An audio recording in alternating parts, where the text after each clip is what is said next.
അഭിനവ് ഏകാംഗിയിലെ 3 ഏകാംഗി നമ്മൾ കഴിഞ്ഞ ദിവസം വിശദീകരിച്ചു. ചമ്പക്ക്, രീഡ് കി ഹഡ്ഡി, പശ്ചാത്താപം. ഇനി അഭിനവ ഏകാംഗിയിലുള്ള അടുത്ത ഒരു ചാപ്റ്ററാണ് സീമാരേഖ. സീമാരേഖ എന്നുള്ള വാക്കിൻ്റെ അർത്ഥം എന്താണ്? അതിർത്തി രേഖ എന്നാണ്. പാർട്ടീഷൻ ചെയ്യാനായിട്ട് നമ്മൾ വര വരയ്ക്കില്ലേ, അതിനെയാണ് എന്ത് പറയുക? സീമാരേഖ എന്ന് പറയുക. അത് സാധാരണ അർത്ഥത്തിൽ അങ്ങനെയാണ് പറയുക. അതിൻ്റെ ഡീറ്റെയിൽ ആയിട്ടുള്ള അർത്ഥം എന്താണെന്നുള്ളത് നമുക്ക് നോക്കാം. ഇത് എഴുതിയിരിക്കുന്ന വിഷ്ണു പ്രഭാകറാണ്. ആദ്യം നിങ്ങൾ സീമാരേഖ എന്നുള്ള ഏകാംഗി നന്നായിട്ട് ഓഡിയോ കേട്ടിട്ട് വേണം ഇത് വായിച്ചു വെക്കാൻ. ലേഖക പരിചയം. विष्णु प्रभाकर एक मानवतावादी कलाकार है। उन्होंने साहित्य की सभी विधाओं पर अपनी लेखनी चलाई है. സാഹിത്യത്തിൻ്റെ എല്ലാ ശാഖകളിലും തൻ്റെ തൂലിക ചലിപ്പിച്ചിട്ടുണ്ട്. फिर भी नाटककार या एकांकीकार के रूप में आप अधिक प्रसिद्ध है. എങ്കിലും ഒരു നാടകകൃത്ത് അല്ലെങ്കിൽ ഒരു ഏകാംഗീകാരൻ, വൺ ആക്ട് പ്ലേ എഴുതുന്ന ഒരു വ്യക്തി എന്നുള്ള നിലയ്ക്കാണ് അദ്ദേഹം വളരെ പ്രശസ്തനായിട്ടുള്ളത്. उन्होंने राजनीतिक, ऐतिहासिक, हास्य व्यंग्य प्रधान ഏകാംഗിयों के अलावा സാമയിക സമസ്യാവും पर भी ഏകാംഗി ലിഖെ ഹെ. അദ്ദേഹം രാഷ്ട്രീയം, ചരിത്രപരമായിട്ടുള്ളത്, രാഷ്ട്രീയപരമായിട്ടുള്ളത്, പരിഹാസപ്രധാനമായിട്ടുള്ളത് ആയിട്ടുള്ള ഏകാംഗികൾ എഴുതിയതിന് പുറമേ രാജനീതിക്ക് എന്ന് പറഞ്ഞാൽ രാഷ്ട്രീയ ഏകാംഗികൾ, ചരിത്ര ഏകാംഗികൾ, ഹാസ്യ വ്യംഗ്യ ഏകാംഗികൾക്ക് പുറമേ സാമയിക സമസ്യാവും പർപ്പി, സമകാലീന പ്രശ്നങ്ങളെ വച്ചുകൊണ്ടും ഏകാംഗി ലിഖേഹെ, അദ്ദേഹം ഏകാംഗികൾ എഴുതിയിട്ടുണ്ട്. ഇഷ്ടംപോലെ റേഡിയോ നാടകങ്ങൾ ഇദ്ദേഹം എഴുതിയിട്ടുണ്ട് കേട്ടോ. അതാണ് മറ്റൊരു പ്രത്യേകത. ഗാന്ധിവാദ് കാ പ്രഭാവ് ഉൻകി രചനാവും പർ ഖൂബ് പടാ ഹെ. ഗാന്ധിവാദി സിദ്ധാന്തങ്ങൾ, അതിൻ്റെ സ്വാധീനം അദ്ദേഹത്തിൻ്റെ രചനകളിൽ നമുക്ക് നന്നായിട്ട് കാണാം. ഹമാര സ്വാധീനതാ സംഗ്രാം, അശോക്, ഇൻസാൻ और अन्य एकांगी, യുഗേ യുഗേ ക്രാന്തി ആദി ഉൻകെ പ്രമുഖ കാവ്യസംഗ്രഹ. അല്ല, അവിടെ കാവ്യം എന്നല്ല, ഇവിടെ ചെറിയ മിസ്റ്റേക്ക് വന്നിട്ടുണ്ട്. ഏകാംഗി സംഗ്രഹ, കാവ്യമല്ല കേട്ടോ, പാത്ര. ഇനി വിഷ്ണു പ്രഭാകറിൻ്റെ സീമാരേഖയ്ക്ക് പാത്ര, കഥാപാത്രങ്ങൾ ആരൊക്കെയാണ്? ഒന്ന് ലക്ഷ്മി ചന്ദ്രൻ, അയാൾ വ്യാപാരിയാണ്. ഇത് ഒരു കുടുംബത്തിൽപ്പെട്ട 4 ആൾക്കാരുടെ കഥയാണ് കേട്ടോ, ജ്യേഷ്ഠാനുജന്മാരുടെ കഥയാണിത്. അതിൽ ആ കുടുംബത്തിലെ മൂത്ത വ്യക്തി, മൂത്ത ഏട്ടൻ എന്ന് പറയുന്നത് ലക്ഷ്മി ചന്ദ്രാണ്. അയാൾ വ്യാപാരിയാണ്. 2 ശരത് ചന്ദ്ര, അയാൾ ഉപമന്ത്രിയാണ്, ഡെപ്യൂട്ടി മിനിസ്റ്റർ. 3ാമത്തത് സുഭാഷ് ചന്ദ്ര, അയാൾ ജനനേതാവാണ്, ജനങ്ങളുടെ നേതാവാണ്. പിന്നെ ക്യാപ്റ്റൻ വിജയ്, പോലീസ് ക്യാപ്റ്റനാണ് അയാൾ. അപ്പോൾ ഏറ്റവും മൂത്ത ഏട്ടൻ ലക്ഷ്മി ചന്ദ്ര വ്യാപാരി, 2ാമത്തെ അനിയൻ്റെ പേര് ശരത് ചന്ദ്ര, അയാളുടെ ഡെപ്യൂട്ടി മിനിസ്റ്ററാണ്. സുഭാഷ് ചന്ദ്ര ജനനേതാവാണ്. ക്യാപ്റ്റൻ വിജയ് പോലീസ് കപ്താനാണ്. പിന്നെ ലക്ഷ്മി ചന്ദ്രൻ്റെ ഭാര്യയുടെ പേര് താര, ശരത് ചന്ദ്രൻ്റെ ഭാര്യയുടെ പേര് അന്നപൂർണ, സുഭാഷ് ചന്ദ്രൻ്റെ ഭാര്യയുടെ പേര് സവിത, പിന്നെ ക്യാപ്റ്റൻ വിജയിൻ്റെ ഭാര്യയുടെ പേര് ഉമ. ഇത്രയാണ് കഥാപാത്രങ്ങൾ. ഒരു കുടുംബത്തിലുള്ള 4 ആൾക്കാർ. അതാദ്യം മനസ്സിൽ വയ്ക്കുക. അതിൽ വ്യാപാരി ലക്ഷ്മി ചന്ദ്ര, ശരത് ചന്ദ്ര ഡെപ്യൂട്ടി മിനിസ്റ്റർ, സുഭാഷ് ചന്ദ്ര ജനനേതാവ്, ക്യാപ്റ്റൻ വിജയ് പോലീസ് ക്യാപ്റ്റൻ. അപ്പോൾ ഇവരുടെ ഭാര്യമാരും. ഇത്രയാണ് ഇതിലെ പ്രധാനപ്പെട്ട കഥാപാത്രങ്ങൾ. ഇനി അതിലുള്ള ചോദ്യോത്തരങ്ങളിലേക്ക് പോയാൽ, सीमारेख एकांकी में राजनीति की किन किन समस्याओं का चित्रण किया है.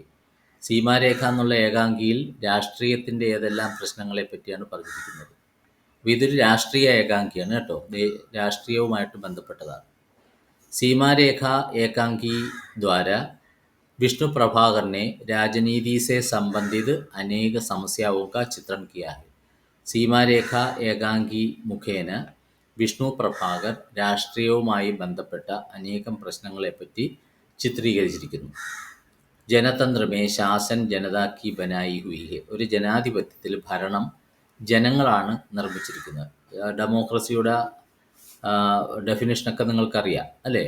അപ്പോൾ ആ ജനാധിപത്യത്തിൽ ജനങ്ങളാണ് ഭരണം നിർമ്മിക്കപ്പെടുന്നത്. जनतंत्र में सबसे जटिल समस्या है शासक और शासित के बीच का संघर्ष. ജനാധിപത്യത്തിലെ ഏറ്റവും കോംപ്ലിക്കേറ്റഡ് ആയിട്ടുള്ള പ്രശ്നം എന്താണ്? ഭരണാധികാരിയും ഭരിക്കപ്പെടുന്നവരും തമ്മിലുള്ള സംഘർഷം. അതായത് മന്ത്രിയുടെ കാലഘട്ടത്തിലാണെങ്കിൽ മന്ത്രിമാരും ജനങ്ങളും, രാജാവിൻ്റെ കാലഘട്ടത്തിലാണെങ്കിൽ രാജാവും പ്രജയും എന്നുള്ള അർത്ഥത്തിൽ അവർ തമ്മിലുള്ള സംഘർഷം. ശാസൻ മിൽനെ പർ ശാസകവും കാ രംഗ് ബദൽത്താ ഹെ. ഭരണത്തിലേറാൻ വേണ്ടി അവർ പലതും പറയും. ഭരിക്കാൻ അവസരം കിട്ടിക്കഴിഞ്ഞാൽ അവരുടെ നിറം തന്നെ മാറുന്നു. നേതാക്കളുടെ, മന്ത്രിമാരുടെ നിറം തന്നെ മാറുന്നു, അവരുടെ മനസ്സ് മാറുകയാണ്. വഹപ്പനെ സ്വാർത്ഥ ലാഭ് കേലിയെ കാം കർത്തേ ഹെ. സ്വന്തം ലാഭത്തിന് വേണ്ടി അവർ പ്രവർത്തിക്കുന്നു. ജനനന്മയല്ല, സ്വന്തം നന്മ. ഇതിലെ സംഘർഷം ഹോത്താ രഹത്താ. അതുകൊണ്ട് സംഘർഷങ്ങൾ ഉണ്ടാവുക പതിവാണ്. ജോ ജനനേതാ പഹലെ ജനതാ കേലിയെ ആവാസ് ഉഠാത്താ താ. ഒരു ജനനേതാവ് ആദ്യം ജനങ്ങൾക്ക് വേണ്ടി ശബ്ദം ഉയർത്തിയിരുന്നു എങ്കിൽ അധികാർ മിൽനെ പർ വഹ് ഉസി ജനതാ പർ ഹുക്കും ചലാനെ ലഗ്താ ഹെ. അധികാരം കിട്ടിക്കഴിഞ്ഞാൽ, ജനങ്ങൾക്ക് വേണ്ടി ശബ്ദം ഉയർത്തിയ ആ വ്യക്തി അധികാരം കിട്ടിക്കഴിഞ്ഞാൽ ആ ജനങ്ങളെ പോയിട്ട് എന്ത് ചെയ്യും? ഭരിക്കാനായിട്ട് തുടങ്ങും. അവർക്ക് ഓരോന്ന് ചെയ്യാൻ ഉത്തരവ് കൊടുക്കുക, അങ്ങനെയുള്ള ഭരണത്തിൽ ഭരിക്കുക, ജനങ്ങളെ അങ്ങോട്ട് ഭരിക്കുക. അതാണ് അയാൾ ചെയ്യുന്നത്. ജനത ജബ് കാനൂൻ ഹാത്തുമേ ലേലെത്തി. അപ്പം ജനങ്ങൾ എന്ത് ചെയ്യും? സംഘർഷത്തിൽ ഏർപ്പെട്ടിട്ട് നിയമം കയ്യിലെടുക്കും. തബ് വോ വിദ്രോഹി സമച്ചാ ജാത്താ ഹെ.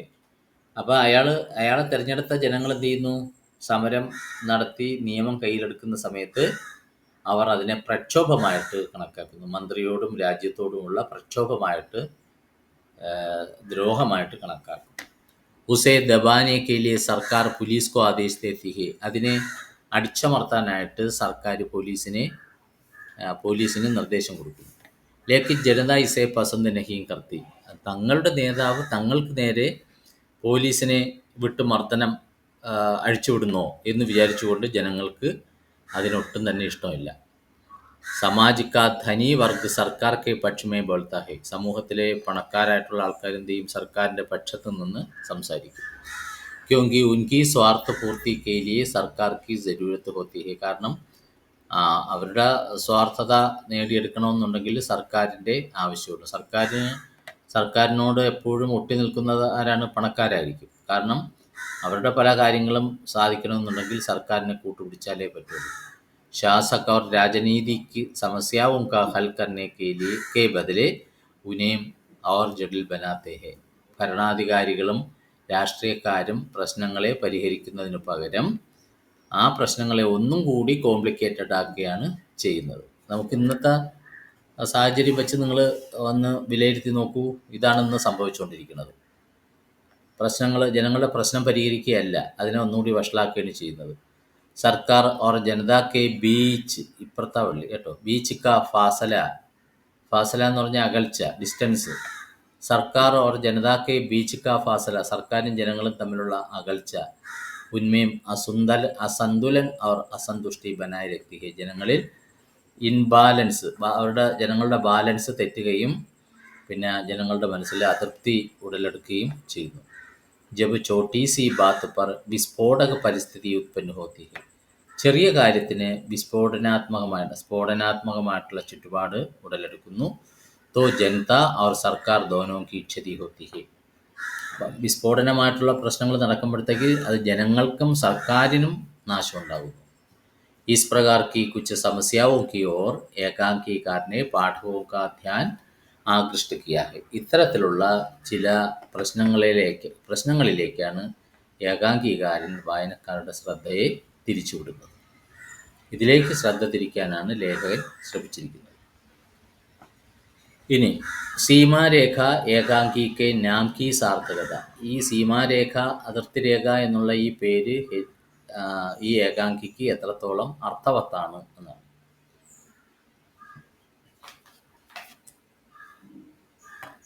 सीमा रेखा एकांकी द्वारा एकांकीकार यह बताना चाहते हैं ഈ ഏകാംഗിയിലൂടെ ലേഖകൻ നമുക്ക് പറഞ്ഞു തരാൻ ആഗ്രഹിക്കുന്നത് എന്തെന്നാൽ, ജനതന്ത്ര ശാസൻമേം സർക്കാർ ജനതാ കെ ലിയെ ഹോത്തി ഹെ. ജനാധിപത്യ ഭരണത്തിൽ സർക്കാർ ജനങ്ങൾക്ക് വേണ്ടിയുള്ളതാണ്.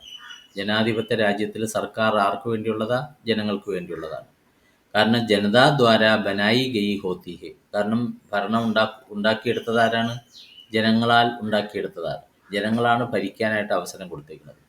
അവർ വഹ് ജനതാ കെ ലിയെ ഹോത്തി ഹെ. ആ ഭരണം ആർക്ക് വേണ്ടി ആയിരിക്കണം? അത് ജനങ്ങൾക്ക് വേണ്ടി ആയിരിക്കണം. ജബ് യഹ് തഥ്യ ശാസക ഭൂൾ ജാത്ത ഹെ.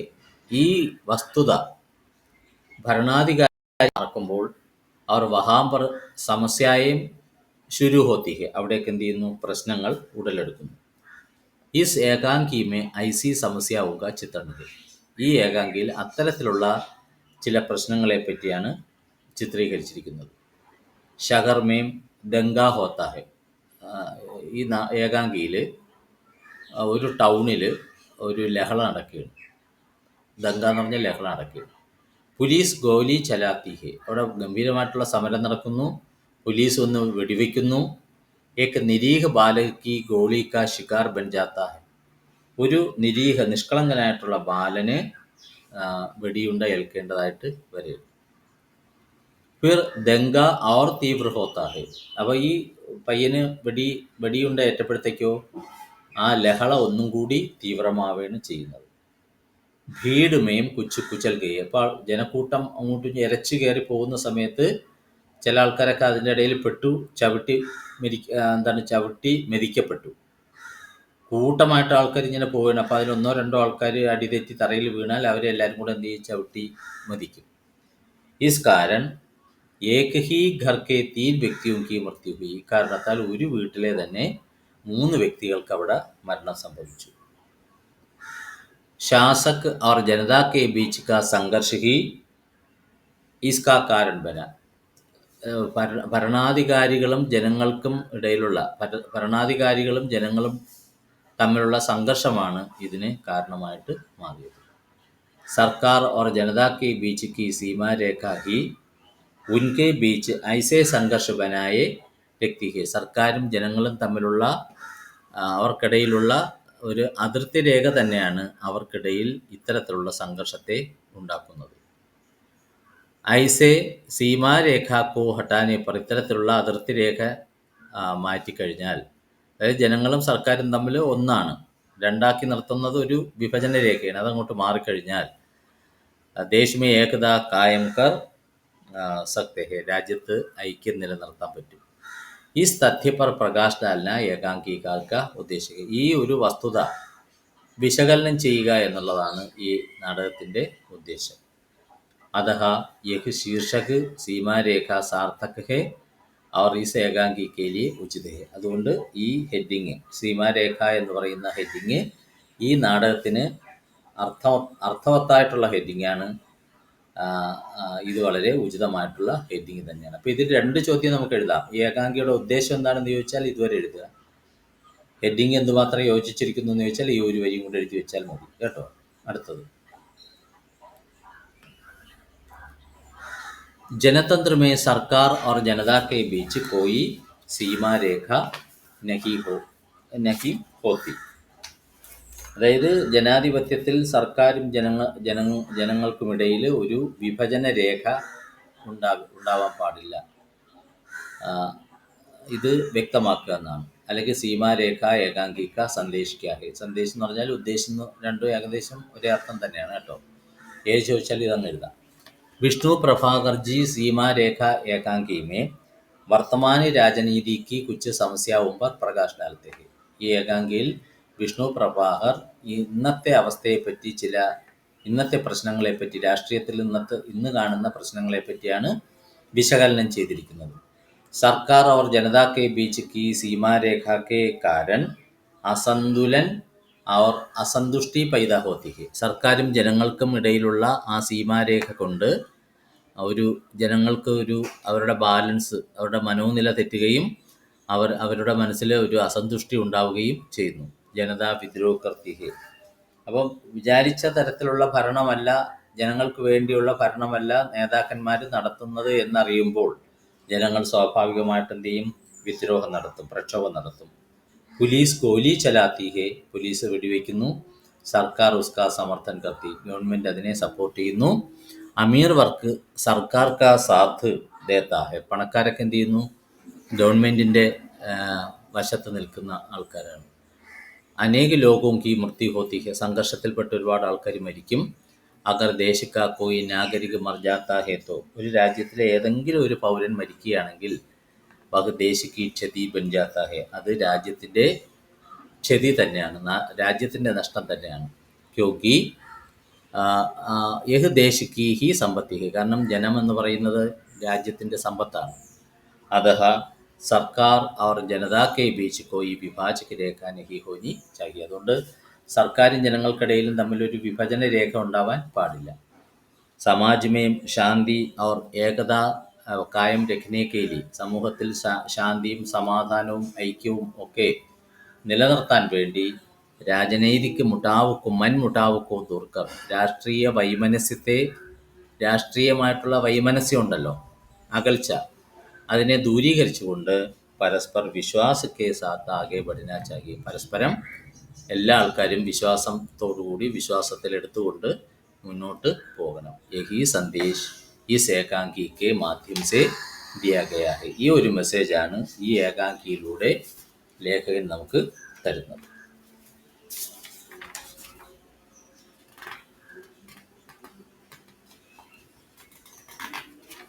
ഇനി ബാക്കി അടുത്ത ചോദ്യങ്ങൾ നോക്കൂ. ഇതെല്ലാം വൺ വേർഡാണ്, അതൊക്കെ നോക്കുക. പിന്നെ അത് കഴിഞ്ഞിട്ട് നമ്മളിപ്പം വായിച്ച ചില ചോദ്യങ്ങൾ, ജനതന്ത്രമേ സർക്കാർ ഓർ ജനതാക്കെ ബീച്ച് കോയി വിഭാജക രേഖ നെഹി ഹോത്തി സമച്ചായി, അത് മുകളിൽ വന്നിട്ടുണ്ട്.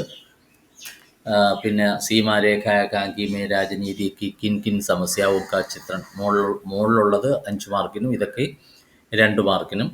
പിന്നെ സീമാരേഖ ഏകാംഗി കെ നാം കി സാർത്ഥകത മുകളിൽ വന്നിട്ടുണ്ട്.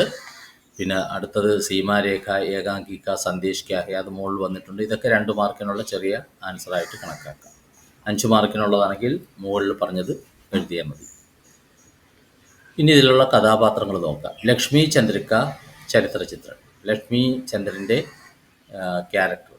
ലക്ഷ്മി ചന്ദ്രൻ ആ വീട്ടിലെ കുടുംബത്തിലെ നാഥനാണ്. അയാൾ ഏറ്റവും മൂത്ത സഹോദരനാണ്, വ്യാപാരിയാണ്. സീമാരേഖ ഏകാംഗി മേം ചിത്രിത 4 ഭായിയോ മേം ലക്ഷ്മി ചന്ദ്ര സബ്സെ ബഡേ ഹെ, ഏറ്റവും മൂത്തയാൾ. ഉപമന്ത്രി ശരത്, ജനനേതാ സുഭാഷ് ചന്ദ്ര और पुलिस अधिकारी कैप्टन विजय उनके भाई है. यद्यपि वे एक स्वार्थी വ്യാപാരി ഹെ, ഇയാൾ എങ്ങനെയാണ്? ഒരു സ്വാർത്ഥനാണ്, തൻകാര്യം നേടുന്ന ആളാണ്. തഥാപി നാടകക്കാരനെ ഉൻകെ ചരിത്രക്ക് കോമളതാക്ക ഭി പരിചയ ദിയാ ഹെ, അയാൾ സ്വാർത്ഥനാണെങ്കിലും നാടകകൃത്ത് അയാളുടെ സ്വഭാവത്തിന് ചില മൃദുവായിട്ടുള്ള വശങ്ങളും സോഫ്റ്റായിട്ടുള്ള ചില വശങ്ങളും ഉണ്ടെന്ന് വെളിവാക്കുക. ലക്ഷ്മി ചന്ദ്രയ്ക്ക് ചോട്ടെ ഭായി ക്യാപ്റ്റൻ വിജയ് കി ആജ്ഞ സെ പോലീസിനെ പ്രദർശൻകാരി ജനത പർ ഗോളി ചലായി. ലക്ഷ്മി ചന്ദ്രൻ്റെ അനുജനായ ക്യാപ്റ്റൻ വിജയ്, ഏറ്റവും ഇളയ അനിയനാണ് ആര്? ക്യാപ്റ്റൻ വിജയ്. അയാളുടെ ആജ്ഞപ്രകാരം പോലീസ് അവിടെ പ്രക്ഷോഭം നടത്തുന്ന ജനങ്ങളിൽ വെടിവെക്കുക. और दुर्भाग्य से लक्ष्मी चंद्र का 10 വർഷീയ ലഡ്ക അരവിന്ദ് മാരാ ഗയ. നിർഭാഗ്യവശാൽ ലക്ഷ്മി ചന്ദ്രൻ്റെ 10 വയസ്സുള്ള മകൻ, അവൻ്റെ പേരെന്താണ്? അരവിന്ദാണ്. അവൻ ഒരിക്കലും ആ തിരക്കിൽ മനഃപൂർവ്വം ഇറങ്ങിച്ചെന്നതല്ല. അവൻ എന്തോ ആവശ്യത്തിനായിട്ട് ടൗണിൽ പോയിട്ട് തിരിച്ചു വരുന്ന സമയത്താണ് അവിടെ വെടിവയ്പ് ഉണ്ടായത്. ആ വെടിവയ്പ്പിൽ ഈ ചെറിയ പയ്യൻ എന്ത് ചെയ്തു? കൊല്ലപ്പെട്ടു. പഹലെ ഉന്നോനെ ഗോലി ചലാനേക്ക സമർത്ഥൻ കിയാത, ആദ്യമൊക്കെ എന്ത് ചെയ്തു? പ്രക്ഷോഭം നടക്കുന്ന സമയത്ത് എന്താ, സർക്കാരിന് വെടിവെച്ചുകൂടെ എന്ന് പറഞ്ഞിട്ട് സർക്കാരിനെയും പോലീസിനെയൊക്കെ സപ്പോർട്ട് ചെയ്യുന്നു. പരന്തു ജബ് ഉനേ മാലൂ ഹുവ കി ഗോലി ചലാത്തെ സമയ് ഉനീ കാ ലഡ്ക മാരാ ഗയാ ഹെ, പക്ഷെ പിന്നീട് അയാൾക്ക് മനസ്സിലായി ആ വെടിവയ്പ്പിൽ തൻ്റെ മകൻ കൊല്ലപ്പെട്ടു എന്നറിഞ്ഞപ്പോൾ അയാൾ പ്ലേറ്റ് മാറ്റുകയാണ്.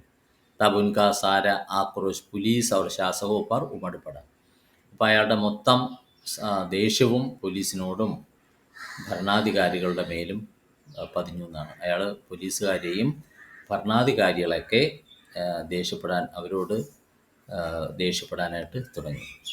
ലക്ഷ്മി ചന്ദ്ര और उनकी पत्नी तारा अरविंद की मृत्यु का कारण अपने भाई उपमंत्री शरत और दूसरे भाई पुलिस के अधिकारी विजय को मानते हैं. ലക്ഷ്മിചന്ദ്രനും ഭാര്യ താരയും സ്വന്തം മകന്റെ മരണത്തിന് കാരണം തൻ്റെ അനിയനായ ഉപമന്ത്രി ശരത്തും മറ്റൊരു സഹോദരനായിട്ടുള്ള പോലീസ് അധികാരി വിജയും ആണെന്ന് കണക്കാക്കി. ഇവർ രണ്ടുപേരും കൂടെ ചേർന്നിട്ടാണ് തൻ്റെ മോനെ കൊന്നത് എന്ന് പറയും. സീമാരേഖ में പുത്രശോക से व्याकुल ലക്ഷ്മി ചന്ദ്ര का मार्मिक ചിത്രം हुआ है. ഇതിൽ പുത്രശോകത്താൽ വ്യാകുലപ്പെടുന്ന ലക്ഷ്മിചന്ദ്രൻ്റെ ഹൃദയസ്പർശിയായിട്ടുള്ള ചിത്രമാണ് ഇതിൽ നൽകിയിട്ടുള്ളത്. ഉൻകാ ചിത്രൻ ഇസ് ഡംഗ് സേ ഹുവാ ഹെ കി വേ ഏക് സഹാനുഭൂതി കാ പാത്ര ഹെ. മകൻ്റെ മരണം കൊണ്ട് വിലപിക്കുന്ന ആ പിതാവിനെ നമുക്ക് സഹാനുഭൂതിയോടുകൂടി മാത്രമേ നോക്കാൻ പറ്റുള്ളൂ. ലക്ഷ്മിചന്ദ്ര के चित्रण में एकांकीकार ने യഥാർത്ഥവാദി ദൃഷ്ടികോൺ കാ പരിചയ ദിയാ ഹെ. അപ്പം ഇതിൽ യഥാർത്ഥവാദി ദൃഷ്ടികോണിൽ യാഥാർത്ഥ്യത്തോടു കൂടിയാണ് ഈ കഥാപാത്രത്തെ ലേഖകൻ പരിചയപ്പെടുത്തിയിരിക്കുന്നത്. അടുത്ത ശരത് ചന്ദ്രിക ചരിത്ര ചിത്രം. ശരത് ചന്ദ്ര ഇയാളുടെ വ്യാപാരി ലക്ഷ്മിചന്ദ്രൻ്റെ ഏറ്റവും ഇളയ അനിയനാണ്, തൊട്ട് താഴത്തെ അനിയനാണ്. और उपमंत्री है. शरद चंद्र व्यापारी लक्ष्मी चंद्र का छोटा भाई और उपमंत्री है. उनका दूसरा भाई सुभाष जनता और तीसरा भाई कैप्टन विजय पुलिस अधिकारी है. ഈ ശരത്ചന്ദ്രൻ്റെ തൊട്ട് അടുത്ത ആള് ജനനേതാവായിട്ടുള്ള സുഭാഷും മൂന്നാമത്തെ സഹോദരൻ ക്യാപ്റ്റൻ വിജയ് പോലീസ് ഓഫീസറുമാണ്. ശരത് കാ ചിത്രൻ ഐസെ നേതാവും കെ പ്രതിനിധി കെ രൂപമേം ഹുവാ ഹെ. ഇയാൾ ഡെപ്യൂട്ടി മന്ത്രിയല്ലേ, അപ്പോൾ അയാളെ ഇത്തരത്തിലുള്ളൊരു നേതാവിൻ്റെ പ്രതിനിധിയായിട്ടാണ് ഇതിൽ ചിത്രീകരിച്ചിരിക്കുന്നത്. ജോ ശാസക് ബൻ ജാനെ കെ ബാദ് ധീരെ ധീരെ ജനതാ സേ ദൂർ ഹോ ജാത്തെ ഹെ. ഭരണം കയ്യിൽ കിട്ടിയാൽ പിന്നെ ജനങ്ങളിൽ നിന്ന് അകന്നു നിൽക്കുന്ന, ജനങ്ങളുമായിട്ട് യാതൊരു ബന്ധവും കാണിക്കാത്ത ഒരു ഭരണാധികാരിയുടെ പ്രതിനിധിയായിട്ടാണ് ശരത്ചന്ദ്രനെ ഇതിൽ ഉൾപ്പെടുത്തിയിരിക്കുന്നത്. വേ അപ്പനേക്കോ സേവക് കെ ബച്ചായ് ശാസക് മാനെ ലഗ്തേ ഹെ. താൻ ജനങ്ങളുടെ സേവകനാണ് എന്ന് കരുതുന്നതിന് പകരം ഇയാൾ ജനങ്ങളെ ഭരിക്കുന്നവനാണ് താൻ എന്ന് കണക്കാക്കിയിരുന്നു. പരിണാം സ്വരൂപ് സർക്കാർ ഓർ ജനതാ കെ ബീച്ച് കാ സന്തുലൻ നഷ്ട ഹോത്താ ഹെ. അതിൻ്റെ ഫലമായിട്ട് സർക്കാരും ജനങ്ങളും തമ്മിലുള്ള ആ ബാലൻസ് തെറ്റുകയും അവർ സംഘർഷക്ക് സ്ഥിതി പൈതാ ഹോത്തി ഹെ. അതൊരു സമരത്തിൻ്റെ സംഘർഷത്തിൻ്റെ അവസ്ഥയിൽ എത്തിച്ചേരുകയും ചെയ്യുന്നു. സവിതാനെ ശരത്ചന്ദ്രയ്ക്ക് ബാരേമേ ടീക്ക് ഹി കഹ. സവിത ശരത്ചന്ദ്രനെ പറ്റി ശരിയാണ് പറഞ്ഞിരിക്കുന്നത്. എന്ത് പറഞ്ഞു? ശരത് ജോ കഭി ജനതാ കാ നേതാ ദാ അബ് മന്ത്രി ബന്നേ കെ ബാദ് ജനതാ സേ ദൂർ ഹോ ഗയാ ഹെ. ശരത് ഒരിക്കൽ ജനങ്ങളുടെ നേതാവായിരുന്നു, ഇപ്പോൾ മന്ത്രിയായതിനു ശേഷം ജനങ്ങളിൽ നിന്ന് അകന്നു നിൽക്കുന്നു. അവർ ജനതാ കെ സാമനെ ജാനെ സേ ഡർത്താ ഭി ഹെ. മാത്രമല്ല ജനങ്ങളുടെ അടുക്കലേക്ക് പോകാൻ അയാൾക്ക് പേടിയും ഉണ്ട്.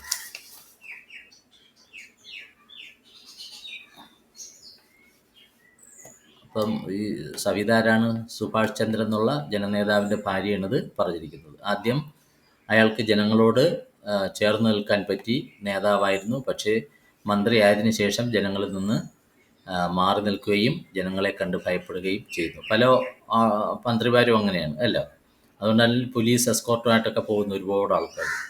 पुलिस की गोली लगने से जब लक्ष्मी चंद्र का लड़का अरविंद मारा गया तब लक्ष्मी चंद्र और उनकी पत्नी तारा मृत्यु का कारण शरद और विजय को मानते हैं. പോലീസിൻ്റെ വെടിയുണ്ടയേറ്റ് ലക്ഷ്മി ചന്ദ്രൻ്റെ മകൻ അരവിന്ദ് കൊല്ലപ്പെടുമ്പോൾ ലക്ഷ്മി ചന്ദ്രനും ഭാര്യയും തൻ്റെ മകൻ്റെ മരണത്തിന് കാരണം ശരത്തും വിജയനുമാണെന്ന് കണക്കാക്കിയിരുന്നു. അന്തുമേ ജനതാ കോ ശാന്ത് करने के प्रयत्न में विजय और सुभाष को प्राणों का बलिदान करना पड़ा. അവസാനം ജനങ്ങളെ നിയന്ത്രിക്കാനുള്ള ശ്രമത്തിൽ വിജയും സുഭാഷും അവരുടെ പ്രാണനൊക്കെ അവർക്ക് നഷ്ടമാവും. ജനങ്ങളെ നിയന്ത്രിക്കാൻ ശ്രമിച്ചതാണ്. പ്രക്ഷോഭം വലുതാവാതിരിക്കാൻ വേണ്ടിയുള്ള ശ്രമത്തിനിടയിൽ വിജയും സുഭാഷും ഒക്കെ എന്ത് ചെയ്യുന്നു? മരിക്കുന്നു. തബ് ശരത്തിനെ ബതായപ്പം ഇയാൾ പറയണം എന്താണ്? ജനതന്ത്രമേ സർക്കാർ ഓർ ജനതാ കെ ബീച്ച് കോയി സീമാരേഖ നഹീം ഹോത്തി. ജനങ്ങൾക്കിടയിലും ജനാധിപത്യത്തിൽ ജനങ്ങൾക്കും സർക്കാരിനും ഇടയിൽ ഒരു വിഭജന രേഖയും ഉണ്ടാവാൻ പാടില്ല. യദി ഹോത്തോ ഉസേ ഹടാന ചാഹി, എന്തെങ്കിലും സീമാരേഖ ഉണ്ടെങ്കിൽ അതിനെ മാറ്റുക തന്നെ വേണം. അസൽ may Sarath K മുഖ് say നാടകക്കാർ Vishnu Prabhakar കി വാണി മുഖരിത് ഹുയി ഹെ, യഥാർത്ഥത്തിൽ ശരത്തിൻ്റെ വായിൽ നിന്ന് നാടകകൃത്ത് വിഷ്ണു പ്രഭാകരൻ്റെ വാക്കുകളാണ് പ്രത്യക്ഷപ്പെടുന്നത്. വാസ്തവത്തിൽ വിഷ്ണു പ്രഭാകരന് പറയേണ്ട കാര്യമാണ് ശരത്തിനെ കൊണ്ട് പറയിപ്പിച്ചിരിക്കുന്നത്. സീമാരേഖാമേം ശരത്ചന്ദ്രിക പ്രഭാവി ചിത്രൻ ഹുവാ, വളരെ എഫക്റ്റീവായിട്ടാണ് ഈ കഥാപാത്രത്തെ ഇതിൽ ചിത്രീകരിച്ചിരിക്കുന്നത്. അടുത്ത മൂന്നാമത്തെ ക്യാരക്ടർ അന്നപൂർണ. അന്നപൂർണ ആരാണ്? ശരത്തിൻ്റെ ഭാര്യയാണ് കേട്ടോ, ശരത്തിൻ്റെ ഭാര്യ. ശരത് ആരാണ്? ഉപമന്ത്രിയുടെ ഭാര്യയാണ് അന്നപൂർണ. സീമാരേഖ ഏകാംഗിമേം അന്നപൂർണ का चित्रण उपमंत्री शरत की पत्नी के रूप में हुआ है. സ്ത്രീ പാത്രവും അന്നപൂർണ ഹി മുഖ്യ ഭൂമിക നിഭാത്തി ഹെ, നല്ലൊരു റോൾ വഹിക്കുന്നവളാണ്. ഭൂമിക എന്ന് പറഞ്ഞാൽ റോള്, മെയിൻ റോള് വഹിക്കുന്ന ഒരു കഥാപാത്രമാണ് അന്നപൂർണ. ശരത് കി പത്നി ഹോക്കർ ഭി ശരത് की ആലോചന करके उसने സ്പഷ്ടവാദിത കാ പരിചയ ദിയാ ഹെ, ശരത്തിൻ്റെ ഭാര്യയാണ്, ഉപമന്ത്രിയുടെ ഭാര്യയാണ് എങ്കിൽ കൂടിയും ശരത്തിനെ നല്ലവണ്ണം വിമർശിക്കും. എന്നിട്ട് അവർക്ക് പറയാനുള്ള കാര്യങ്ങൾ വ്യക്തമായിട്ട് പറയുകയും ചെയ്യും. जब उसे समाचार मिला कि शरत के बड़े भाई लक्ष्मीचंद्र का लड़का अरविंद पुलिस की गोली लगने से मारा गया तब वह पुलिस को गाली देती है. അപ്പോൾ അവൾക്ക് മനസ്സിലാവുകയാണ്, അന്നപൂർണയ്ക്ക് മനസ്സിലാവുന്നുണ്ട്, ശരത്തിൻ്റെ മൂത്ത സഹോദരനായിട്ടുള്ള ലക്ഷ്മിചന്ദ്രൻ്റെ മകൻ അരവിന്ദ് വെടിയുണ്ടയേറ്റ് കൊല്ലപ്പെട്ടു എന്നറിയുമ്പോൾ അവർ പോലീസിനെയാണ് കുറ്റപ്പെടുത്തുന്നത്, പോലീസിനെ ചീത്ത വിളിക്കുകയാണ്. ബാക്കി ലക്ഷ്മിചന്ദ്രയ്ക്ക് പുത്ര അരവിന്ദ് കോ പുത്രവത് പ്യാർ കർത്തി ഹെ, കാരണം ലക്ഷ്മിചന്ദ്രൻ്റെ മകനെ സ്വന്തം മകനായിട്ട് കണക്കാക്കുകയും. അന്നപൂർണ കോ ഹമേശ ഇസ് ബാത് കാ ദുഃഖ് ഹെ, അന്നപൂർണയ്ക്ക് എപ്പോഴും ഒരു കാര്യത്തിലാണ് ദുഃഖം, എന്താണ്? കി ഏക് ഹി ഘർ കെ ലോഗ് ഏക് ദൂസരെ കോ ഖാ രഹേ ഹെ, ഒരു വീട്ടിലുള്ള ആൾക്കാർ തന്നെ പരസ്പരം തിന്നൊടുക്കുന്നു. തിന്നുക എന്ന് പറഞ്ഞാൽ എന്തർത്ഥം? ഒരു വീട്ടിലുള്ള ആൾക്കാർ തന്നെ പരസ്പരം അടിപിടി കൂടുന്നുണ്ട്, ശത്രുക്കളായിട്ട് മാറുന്നുണ്ട്. ഘർ കി ശാന്തി കോ ബനായ രഖ്നെ കെ ലിയെ വഹ് ഭർസക് പ്രയത്ന കർത്തി ഹെ, വീട്ടിൽ സമാധാനം സ്ഥാപിക്കാൻ വേണ്ടി അവർ മതിയാവോളം ശ്രമിക്കുന്നുണ്ട്. ജബ് വിജയ് സുഭാഷ് और അരവിന്ദ് की लाशें घर में लाई गई, 3 ശവങ്ങൾ അവിടെ കൊണ്ടുവന്നത്. ഒന്ന് വിജയ്, പിന്നെ സുഭാഷ് ജനനേതാവും ആ ജനങ്ങൾക്കിടയിൽപ്പെട്ട് മരിച്ചു. വിജയും അതുപോലെ പോലീസ് ക്യാപ്റ്റനാണ്. അയാൾ ആ ബഹളത്തെ ശമിപ്പിക്കാൻ വേണ്ടി അതിനിടയിലേക്ക് കയറി ചെന്നപ്പോൾ അയാളും ചവിട്ടി മതിക്കപ്പെട്ടു. പിന്നെ അരവിന്ദന് വെടിയുമേറ്റു. അങ്ങനെ 3 ആൾക്കാരുടെ ശവം ആ വീട്ടിലേക്ക് കൊണ്ടുവന്നപ്പോൾ തബ് അന്നപൂർണക്ക് പതീനെ ബത്തായ, അപ്പം അന്നപൂർണ യുടെ ഭർത്താവ് പറഞ്ഞു, എന്താണ്? തബ് അന്നപൂർണനെ പത്നിക്കോ ബത്തായ അങ്ങനെ പറയണം കേട്ടോ. അരവിന്ദ് और സുഭാഷ് ജനതാ की क्षति है और വിജയ് സർക്കാർ की क्षति है, അരവിന്ദും സുഭാഷും ജനങ്ങളുടെ എന്താണ് ക്ഷതിയാണെങ്കിൽ വിജയ് സർക്കാരിൻ്റെ ക്ഷതിയാണ്.